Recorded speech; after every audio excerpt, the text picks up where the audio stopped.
ICCയുടെ പുതിയ 2020 റാങ്കിങ്ങിൽ ബൗളർമാരുടെ റാങ്കിങ്ങിൽ ഒന്നാം സ്ഥാനത്ത് എത്തിയിരിക്കുകയാണ് ഇന്ത്യൻ സ്പിന്നറായ വരുൺ ചക്രവർത്തി. ഏഷ്യാകപ്പ് ടൂർണമെന്റിലെ മികച്ച ബൗളിംഗ് പ്രകടനമാണ് താരത്തെ ഒന്നാം റാങ്കിൽ എത്തിച്ചിരിക്കുന്നത്. ഏഷ്യാകപ്പിൽ 2 മത്സരങ്ങളിൽ നിന്നും 5 വിക്കറ്റാണ് താരം നേടിയിരിക്കുന്നത്. ഇന്ത്യൻ ബൗളർമാരായ ജസ്പ്രീത് ബുംറ, രവി ബിഷ്ണോയ് എന്നിവർക്ക് ശേഷമായിട്ട് ICCയുടെ 2020 റാങ്കിങ്ങിൽ ബൗളർമാരിൽ ഒന്നാം റാങ്കിലെത്തുന്ന മൂന്നാമത്തെ ഇന്ത്യൻ ബൗളറാണ് വരുൺ ചക്രവർത്തി. ICC റാങ്കിങ്ങിൽ ബാറ്റർമാരെ നോക്കുകയാണെങ്കിൽ ഇന്ത്യൻ താരമായ അഭിഷേക് ശർമ്മയും ഓൾറൗണ്ടർമാരിൽ ഇന്ത്യൻ താരമായ ഹാർദിക് പാണ്ഡ്യയുമാണ് ഒന്നാം റാങ്കിൽ ഉള്ളത്. വനിതാ ഏകദിന ഫോർമാറ്റിൽ സെഞ്ചുറി നേടി ചരിത്രം കുറിച്ചിരിക്കുകയാണ് ഇന്ത്യൻ വനിതാ താരമായ സ്മൃതി മന്ദാന.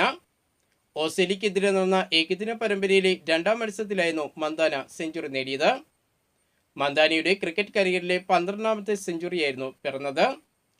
91 പന്തുകളിൽ നിന്നും 4 സിക്സറുകളും 14 ഫോറും അടക്കം 117 റൺസാണ് മന്ദാന നേടിയത്. ഈ ഒരു മത്സരത്തിൽ ഇന്ത്യ വമ്പൻ വിജയം സ്വന്തമാക്കുകയും ചെയ്തു. ഏകദിന ഫോർമാറ്റിൽ അതിവേഗം സെഞ്ചുറി നേടിയ റെക്കോർഡുള്ള മന്ദാനയുടെ കരിയറിലെ 2ാമത്തെ അതിവേഗ സെഞ്ചുറിയായിരുന്നു പിറന്നത്. ഏകദിന റാങ്കിങ്ങിൽ കഴിഞ്ഞ ദിവസമായിരുന്നു സ്മൃതി മന്ദാന ഒന്നാം റാങ്കിൽ എത്തിയിരുന്നത്. അതിന്റെ പിന്നാലെയായിരുന്നു മന്ദാന ഇപ്പോൾ ഓസ്ട്രേലിയക്കെതിരെ നടന്ന മത്സരത്തിൽ സെഞ്ചുറി അടിച്ചിരിക്കുന്നത്. കൂടുതൽ ക്രിക്കറ്റ് വാർത്തകളും വിശേഷങ്ങളുമായിട്ട് നമുക്കിനി അടുത്ത വീഡിയോയിൽ കാണാം.